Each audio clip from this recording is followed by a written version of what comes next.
On Christmas Eve in 1974, I was 9 years old. I was the smallest of all my brothers and cousins. My dad lived on a creek spur just off of West Cache Creek in Cotton County, Oklahoma.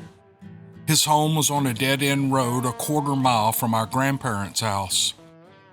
We were at our grandparents celebrating with them but had gotten bored, so our dad let us walk home. We walked a short distance to our house, but when we got there, we found it was locked. My dad never locked the house, but I guess because it was Christmas, he had locked it.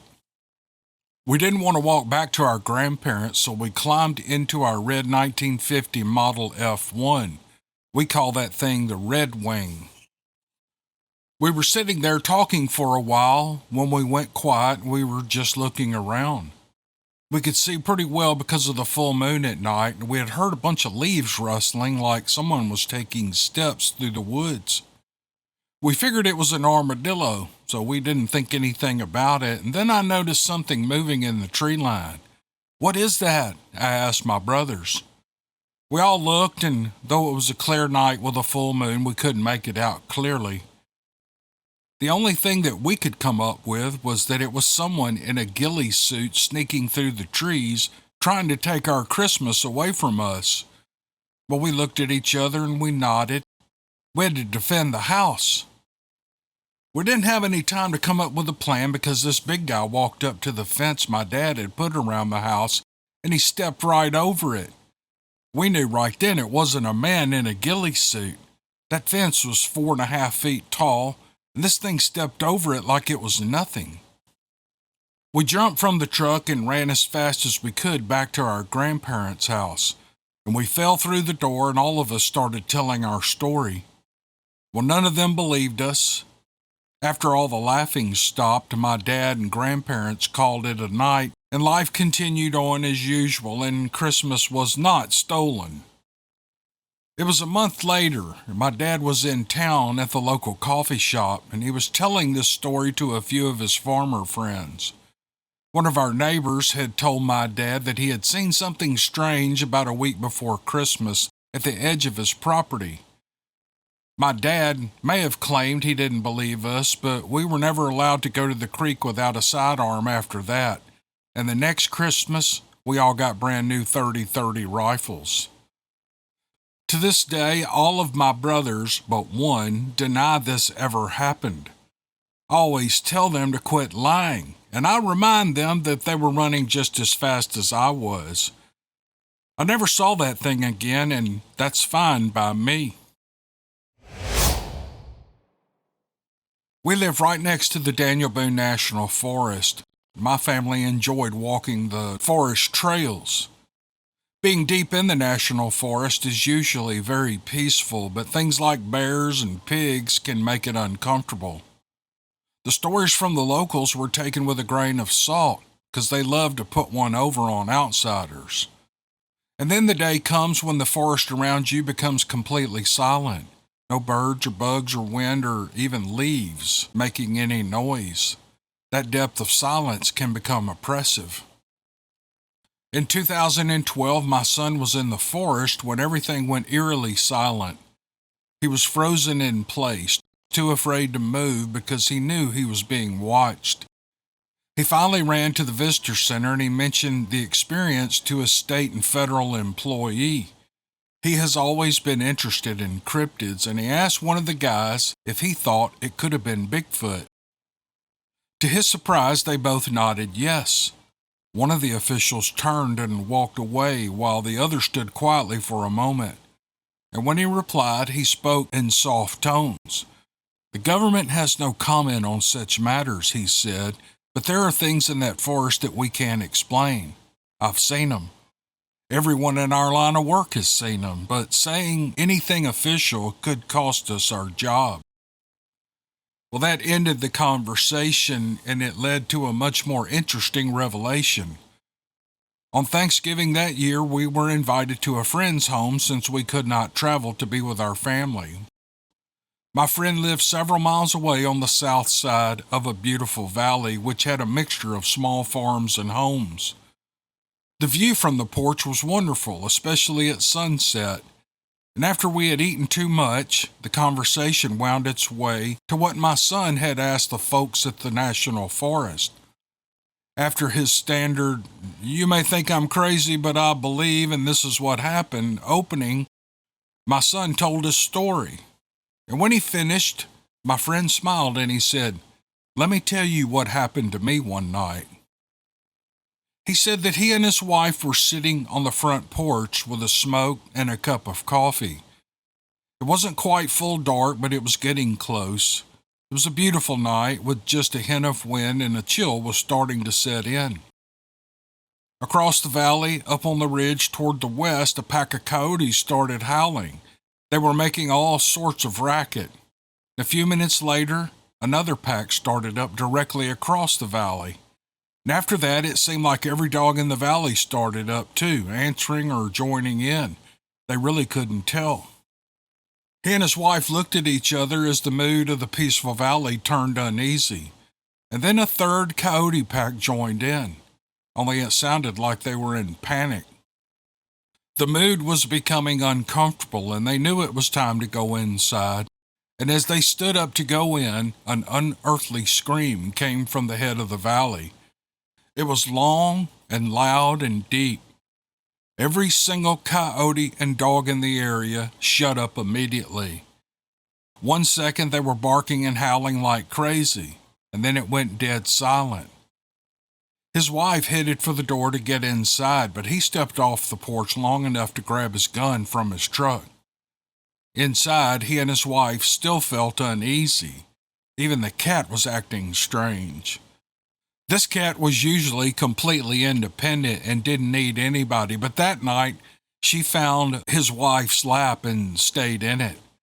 After a few minutes of complete silence, the normal night sounds started up again and the tension began to ease. But for the rest of the night, not a single dog or coyote made another sound. On a summer night back in 1976, my brother Mike, Harold, and I decided to take a long hike on Old William Penn Highway. Back then, it was a forest road with woods on both sides. We walked from Harold's apartment down a long hill all the way to Garden City, Monroeville. Garden City was known in those days to be full of girls who went to the Gateway High School, and we wanted to meet up with some of them. On the way there, at the bottom of a long hill, we ran into an awful smell. We thought it might be a dead animal. It was like scat mixed with rotten meat, and the smell made all of us uneasy, and I suggested that we run. We soon reached Garden City, about 3 miles further. We met up with the girls and forgot about all that. It was around near midnight, and their mothers made them come home, so my brothers and I left, and we headed back down Old William Penn. About a half-mile into the trip, we got that same uneasy feeling again, only this time it felt like we were being watched. We walked down this pitch-black road with the forest on the slope above us. 20 yards up the hill, we noticed the trees and the thick bushes had started to sway and part, like something huge was walking through them as easily as we walk through air. It paralleled us for a mile or so before it took a sharp turn toward us. That's when we panicked. We ran 500 yards before we slowed down. I was on the high school track team, so I took off. Mike kept up with me, but Harold, he was slow. We waited for him to catch up, and when he did, whatever was chasing us had caught up too. And it stayed with us for another half mile, and then it shot ahead of us, moving through the thick brush like it was nothing at all. At that point, we realized we needed a plan. I was going to watch the left side of the road and ahead of us, and Mike was going to watch the right side, and Harold would watch the back. We proceeded like this for another mile.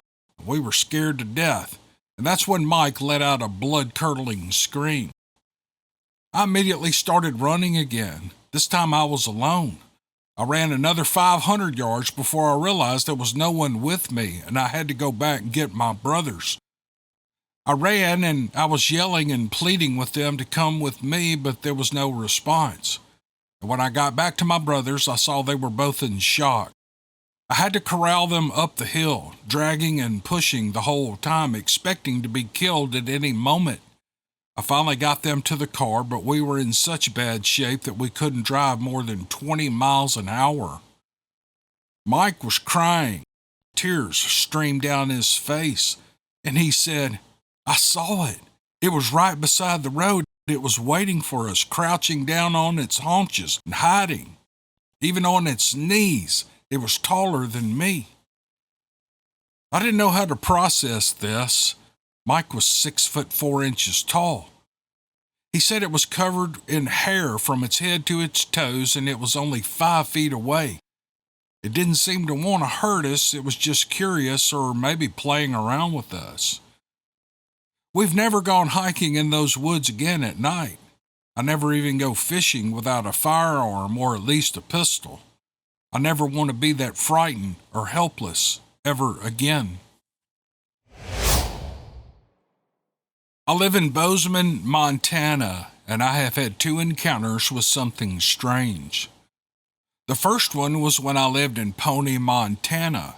It's a tiny town tucked into the mountains. In 2012, my friend and I went to a hot spring that our good friend was a caretaker of. The owners were a rich couple that were never there, especially in the harsh winters. Well, being Montana girls, we were never afraid to grab some beer and throw the car in 4-wheel drive and sneak up to these hot springs, even in waist-deep snow. The pools were tucked into a ravine that was surrounded by steep mountains and large rocks. It really was a beautiful and peaceful place. There was a gate with a key that we had access to, thanks to our friend. We probably abused our privileges, but either way, we were having fun. Young single girls who would rather ask for forgiveness rather than ask for permission. We would often sit in the sauna above the pools. You had to start a fire in the stove and pour water over the rocks that sat on the top of it, and this created the heat. This was our little heaven, and this must have been the 100th time we had been up there. Around 11 p.m., we left the sauna and we jumped in the pool, and we swam to the far end and talked and drank our beer. And it wasn't long until both of us got an eerie feeling that we were being watched. We had felt that feeling before, but nothing like this. There was a mountain lion known to be in the area, and on previous visits to the property, we always assumed that that was what it was. This time, though, it was different. It was almost gut-wrenching. We heard a rock come crashing down from the mountain, hitting several times, and then landing in the dirt outside of the pool, and then it rolled toward us. My friend asked me if I thought it was Bill, the caretaker, but I asked her how he could have gotten up there on the incline. Knowing Bill, he would have made his presence known to us. He would have come to say hi and bum some beer and cigarettes too. We sat there in silence, and the hair on our neck started to stand up. There, in that hot pool, I felt chills all over my body. It was almost painful. Every fiber of my being was telling me to go as fast as we could. And when I turned to my friend, I saw her face was white as a sheet. "Something doesn't want us here tonight. I think we should leave," I whispered. We swam to the other end of the pool and got our clothes and beer, and then half walked and half ran the 800 feet down the main road to our car. Even inside the car, we felt this empty, evil presence all around us. We drove a mile to the locked gate, and when my friend got out to open it, she was so scared she dropped the key in the snow. I got out of the car to help her, and I saw a pair of large tracks to the right of the gate. I didn't follow them to see how far they went up, but there were no other tire tracks in the snow other than from our friend's vehicle, and they were far enough from our footprints to know that we had made them. They were far too big to be from our boots. I locked the gate, and I told my friend to get the hell out of there. We stayed up all night talking about it. It was unexplainable. The feeling was something neither of us had ever felt before. 10 years later, and I was married, and I had 3 beautiful children. My husband and I are farmers in Bozeman. Alone time and date nights are few and far between. One night during the winter, we were able to have a kid-free night. We decided to go out for dinner and then drive up to the lake for a little adventure. We knew the roads would be sketchy with the snow and the windy road up to the lake that is surrounded by forest. His truck barely made it in that deep snow. But we parked by the lake and we sat on the tailgate facing the mountains. We were the only car up there and no one came in behind us. That was clear because there were no other tracks in the snow besides the one we left. It was snowing and pretty warm that night, so we bundled up and grabbed our drinks and we talked on the tailgate. Right as I was about to tell my husband that I was getting cold, that feeling of dread and terror came over me again. I was quickly reminded of my and my friend's creepy experience that night when we were younger. "What is it?" asked my husband. Right then, a rock flew out of the darkness and it hit the ground 3 feet in front of us and it rolled to the rear tire. The look on my husband's face told me that he had the same gut-wrenching feeling as I did. We got back in the pickup truck and my husband asked, "What the hell was that?" He said that right before the rock had hit the ground, he got an icky, sick feeling. I told him that I did too. And he turned the truck around and shined the lights toward the trees where the rock came from. There was not a soul, not a car, or anything to be seen. On the way down the mountain, I told my husband about my friend and our experience in the hot springs all those years ago. Well, we decided to tell my father, and that's when he told us about your podcast. Even though I did not see anything, I can relate to many others and their stories. Deep down, I have always thought it was something like Bigfoot. From fear of being deemed a crackpot, though, I never let myself truly believe and certainly never told anyone. I think it's safe to say that I believe now.